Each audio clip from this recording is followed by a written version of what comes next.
I don't like the beginning of this. Yo, wait. All right, y'all. Let's see if my account gets banned today. Yo, this looks like a Ken Carson shit. The man you're looking at is named Pete Shrum. He's a Well, Pete, 61-year-old Korean War veteran with a wife and 3 children, and he's about to experience something that no innocent human being should ever have to go through. I'll show you the footage, but first, I'm gonna have to give you some context. Upon returning back to America after the Korean War, the young sergeant would have to build a life for himself. He returned home to his wife Mary, whom he had married just before the war, and somewhere along the line he would end up working in the insurance industry. Pete stayed in insurance for the majority of his career and created a respectable life for himself in his home state of Texas, having 3 children with Mary and being a well-loved local in his community. Yo, because they put anything on YouTube, bro. I'm scared. Later on in his career, as he got a bit older, he worked as a clerk at a gas station in Mesquite, Texas, where he was set to retire in June of 1993. The footage you're watching takes place in March of 1993, just 3 months before his planned retirement. This night was by all accounts a very routine night on the job for Pete.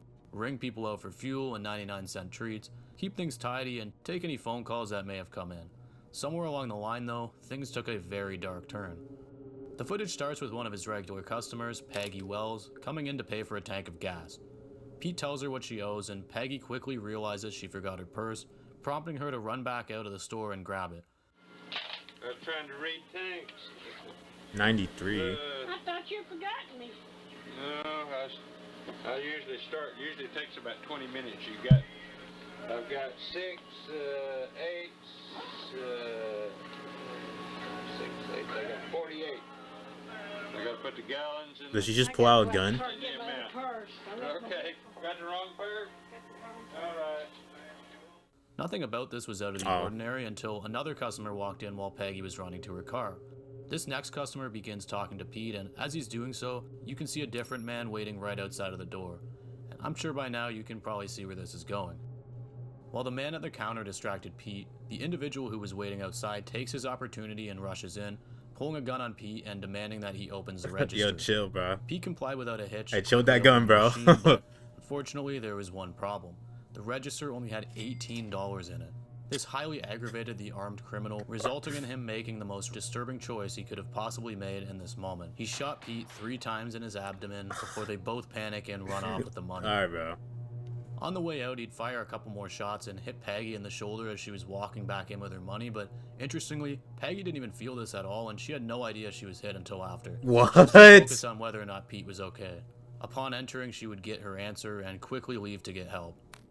Yo, they killed him over 18 bucks. Absolutely vile, and it bothered me a lot. Wait, did he even get $18? Or did he just left it? The infamous death rattle, moaning and snoring until he went quiet. I simply can't risk showing you guys this audio, but there are age-restricted YouTube videos of this, and you can find. Oh, okay, I guess he's ethical and not showing us. A nurse happened to be nearby shortly thereafter, but it was already too late. First responders would arrive and come to the same conclusion. Thanks to the CCTV footage, the hunt would end as quickly as it started for these 2 deranged criminals. They were also found to be associated with countless other robberies in the area in the years prior. The man talking to Pete at the counter was identified as 22-year-old Wayne Hampton, and the one who took Pete Shrum's life was Wayne's accomplice and younger uncle, 18-year-old Anthony Bernard Hampton, also nicknamed Elmo. This dude was nicknamed after a f***ing Muppet. Got fucking fried by Elmo. To life in prison and had to serve 35 years until they'd be eligible for parole in 2028. Also, they were spared the death penalty despite everyone involved pushing for it. Thankfully, at least for the shooter, he won't be anytime soon, as in 2022, this dude attempted to sexually assault a public servant while locked up, and when it didn't work, just straight up assaulted them. So that added another 20 years to his sentence. It hurts me a lot to see what happened to this poor man, and I hope his family has found peace in the years since. See, bro, that's why I can't work at a gas station, bro. Like, absolutely hey, bro. I've heard that somewhere around 25% of robbery victims who comply still become victims of violence, but I was unable to vet that, so take it with a grain of salt. Hey, bro, you work at the 7-Eleven. Hey, that's you, man. In this entry, we're going to do things a bit differently. I'm going to show you the entire video first, and then we'll break down the backstory and whether or not the man we see ends up surviving. It's a video that took place in the Philippines in a gas station parking lot where 2 cars full of people show up and kidnap a seemingly innocent man who is seen walking through the parking lot. Just a heads up, his screams are pretty tough to listen to. Dog.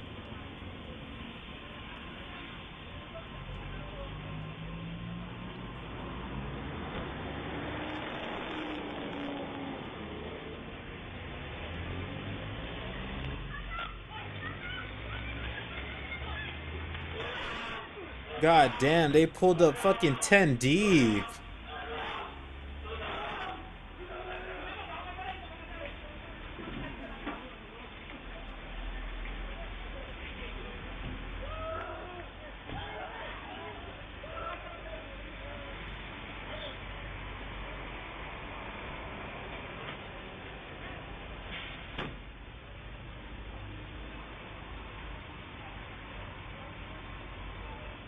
Alright.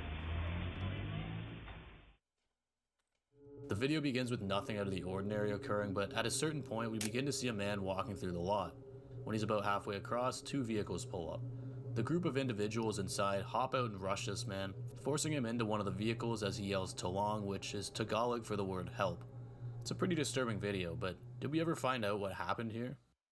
Well, the answer is yes, we absolutely know what happened here. This wasn't just some random pedestrian, this was a man named Eugene Del Rosario, and he belonged to a criminal enterprise which name translates to broken car. They're known for breaking into parked vehicles and, in many cases, forcing people to give up items and cash from inside their cars. This is no small operation, and these guys are not good people by any means.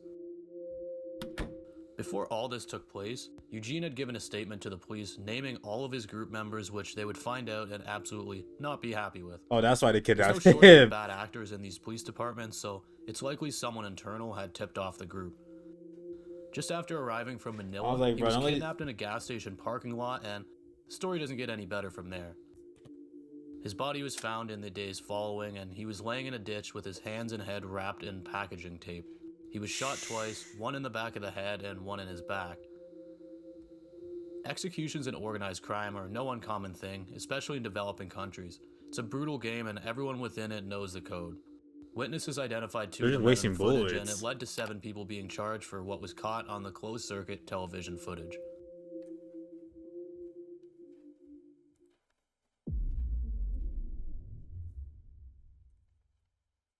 Hey, man. That's When we think why you back can't to the snitch. horrible events of September 11th, Okay. 2001, the internet isn't exactly one of the first things that come to mind. It was obviously around back then, but it wasn't like every person had their phones out recording and posting on Instagram. There were, however, many different forums around that time, and a lot of them had huge user bases. Today, Yo, I you wanted think if to look 9/11 at what happened is today, like, possibly how the many first videos thread would be to ever out? report the attacks on the internet. We'll have It was an angle posted of to New York everything, Magazine's bro. breaking news forum just 1 minute after the North Tower was struck. That's right, the North Tower was struck at 8:46 a.m. and at 8:47 a.m., Echo founder Stacey Horn made this startling post. Yo, I'm not gonna lie. I've never seen because they always show the people falling off the building, right? Oh wait, I don't think they can. But bro, I feel like if it was right now, bro, people would be at the ground just taking pictures of like the dead Let's explore bodies. the transcript and I'll That, like, pop just back hit the in now and floor. again. A plane just crashed into the World Trade Center. I was gonna say, Oh how my come there's no God, pictures of mistake. that? But then I forgot the fucking building collapse on top of them, so I don't think The they plane can just find went them. by my window. It was flying way too low, and I was thinking, how ironic. I wrote about this in my book, and it crashed. Oh God, people are dead now. Where did you hear? I have the Today Show on and no bulletin. I saw it. It just happened. Too soon for radio and TV. There's a huge fucking hole in the side of the World Trade Center. What kind of plane was it? I think I heard the crash all the way up here. Oh God. It was a jet. A big jet.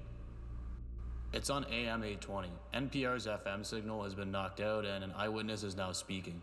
Apparently it was an American Airlines jet, a real commercial airplane.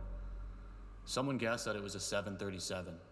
People just know planes. I can't see the photos. Does it seem possible anyone survived the crash? Whoa, just turned on the TV. That is one huge hole. My Oi, housemate's you brother forgot just it. called his family to tell them he escaped okay. He works just a few floors below. He was there? Holy f***. It's some absolutely unbelievable stuff to read in real time. And this spans through the entire series of events, not just the beginning. 17 minutes after the first plane hit, the South Tower would be struck, and this is where you really see people start to realize that it's a targeted attack. The panic really starts to build, and although it's just texture reading, you can literally feel it through the screen. A reporter is now saying that there was a second explosion in the second building. Holy shit, explosion in the other tower. The second building just exploded. The plane must have exploded. The news anchor is saying, did you see another plane crash into the second building? A second plane hit the other building. I had the mistaken idea that it was still early morning. I'm oblivious, but I now realize there must be thousands of people at work in there right now. I can't believe this. What? 2 planes, 1 target at each tower. They feel they were loaded with bombs. Is this a terrorist attack? The first plane looked like a commercial jet. Hey, I don't know, man. Yeah, the What second does plane 2 clearly planes hit deliberately. going to a Happened building live feel on like? CNN. So the planes are stuck inside the buildings right now, right? I feel ill, Jesus Christ. Looks like about 10 floors in each building are gone. I just saw it on CNN. It's absolutely unbelievable. Oh God, they just said a jet had been hijacked. We've been attacked. I have a friend who thinks her children are there. Grown children. Jesus. Adults who work there. She's trying to reach them now. I'm in shock and shaking. Oh God, this was terrorism? Oh no, I can't believe you actually saw this, Stacy. Holy shit, my mother works at the World Trade Center. I'm stunned. Oh God, fish. What's even scarier to think about is that they still have no idea the worst is about to come. The contemplation and panic continues for another 56 minutes until the South Tower collapses entirely. And just like the second plane hitting, people were on it within the minute.